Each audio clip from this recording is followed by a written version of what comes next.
Okay, if I look the same as from my first video, it's because I realized I don't have to wait to make another video. I could just make another video. And since I'm down here on the floor already and I'm old, it's hard to get up and down, and so I may as well keep talking about books I'm getting rid of and why I'm getting rid of them, if it's even worth saying. So, let's see. Some of them are just there. It's not worth saying a thing. I will say, I am Jewish and I converted to Judaism, and so I have a lot of Jewish books. They're over there. I haven't even gotten to them. I mean, the primary Jewish section, religion section, spiritual section is over there.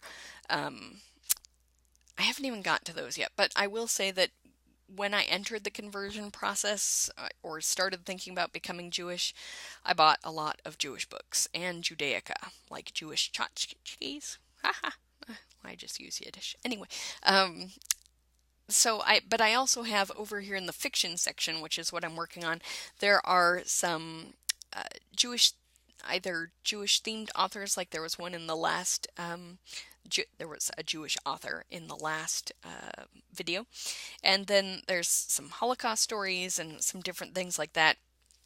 And I found myself as I pulled them off thinking, I can't do this again.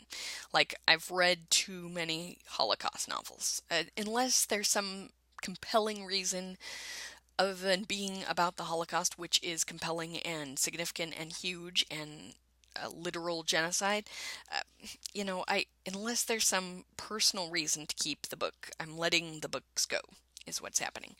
Um, I and maybe in a similar vein, like this, there's this book here that came out uh, during like the when let's say I'm sort of looking to see when it came out. Okay, it didn't come out. It came out later than I thought, but it came out about 15 years ago or so, and AIDS has a theme in it, and I just can't do it again. I can't go through it again. I've read too many novels where AIDS was a big deal, and I just can't do it. Again, Nazi officer's wife, I can't do it. Did look through the ephemera that's in here just as part of the book. Um, I'm looking through the books as I go.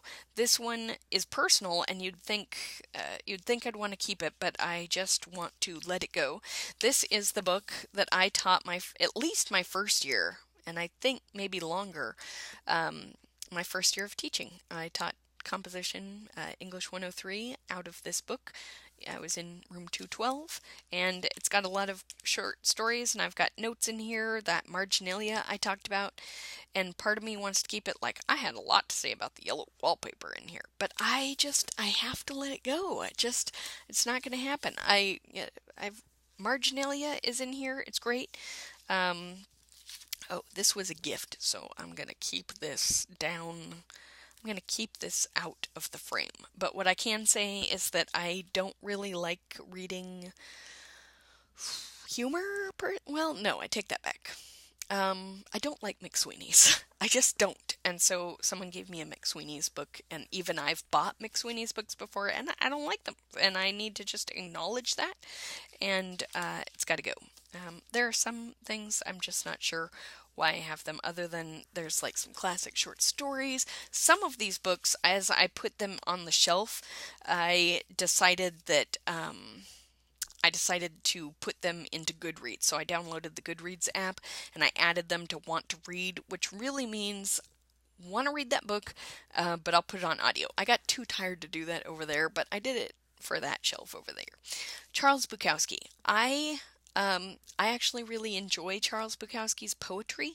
I like it quite a bit, and I like some of his essays that he's written, but I don't like his fiction. I just don't like it. And so I'm getting rid of his fiction that is on my shelf. I will definitely keep his poetry and essay things, and I like short works quite a bit, but I am getting rid of the rest of them.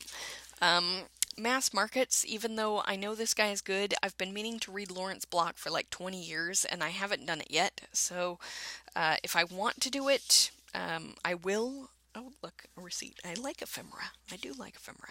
Um, if I want to do it, I will do it.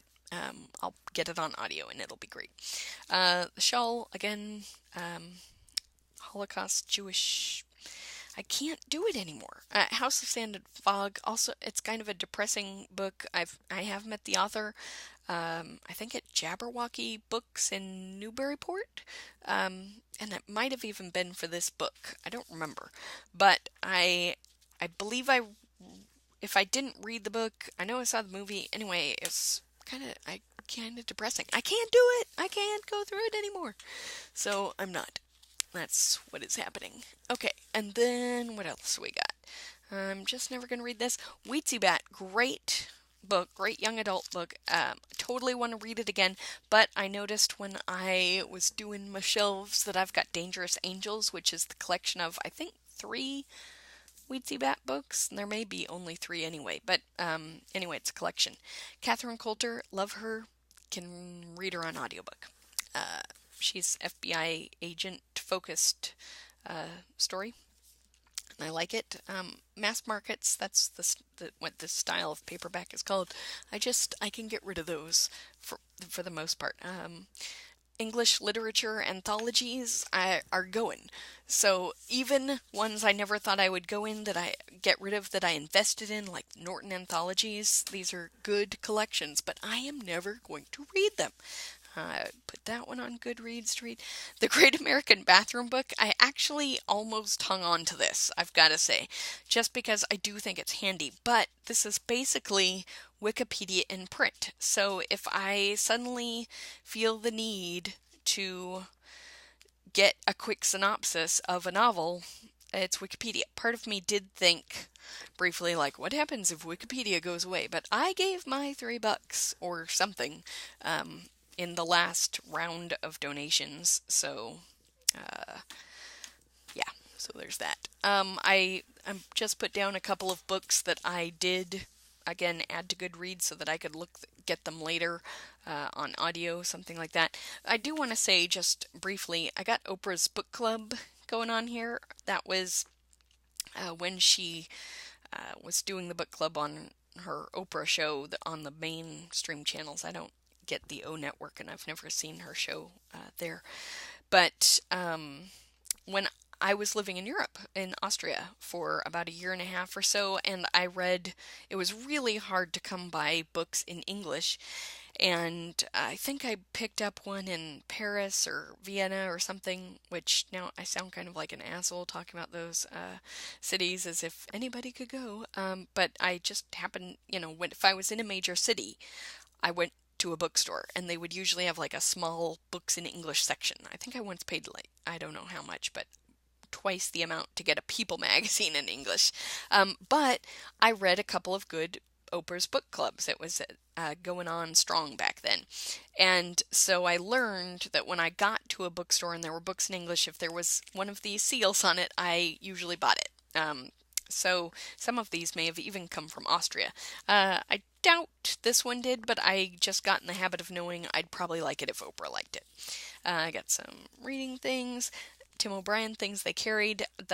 There's one story, and I think it is it The Things They Carried? No, I don't think it's that one. Anyway, there's a story that I really like from that collection, but I don't need the whole book, and I'm never going to read the whole book, so I'm letting it go. Kindred. I taught this in a high school for college class. It was a college class, but taught to seniors. Anyway, this is a great book. It's literary, it's science fiction, it's, yes, African American literature, and it just deals with a whole lot of stuff. Octavia Butler, got a lot of respect for her after reading that book and teaching it. But I can let it go. I know that I'm not going to read it again, and I think about this book all the time.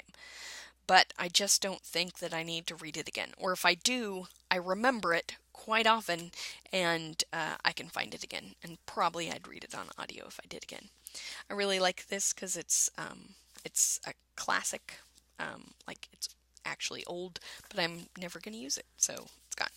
Nabokov, Pale Fire, a classic. And I almost held on to this too, but I'm never going to read it, so it has to go. Oh my gosh, it's 9:57. I've got to go.